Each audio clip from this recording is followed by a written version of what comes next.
जामशोरो शहीद अला बख्श सुमरो सैप्स university of art design and heritage Jamshoro में faculty मेंबरनि जी तदरीसी सलाहियतुनि ऐं इल्म में इज़ाफ़ो करण लाइ हायर एजुकेशन कमीशन सिंध जे सहकार सां शुरू कयल 7 ॾींहनि वारो तरबियती programme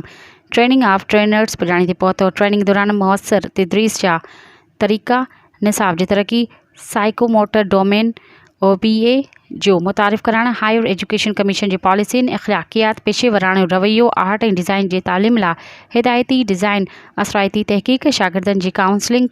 communication skills, quality assurance, research grant and commercialization ते मुख़्तलिफ़ सेशन रखिया विया। ट्रेनिंग में शामिल फैकल्टी मेंबरनि खे तदरीस, पढ़ण ऐं पढ़ाइण जे अमल खे वधीक ऐं जदीद घुरिजुनि आहर सम्झण जो मौक़ो मिलियो। Professor doctor Arbila Bhutto, doctor Amjad आरई, doctor Awais Khatri, doctor Rizwan Ali Shah, doctor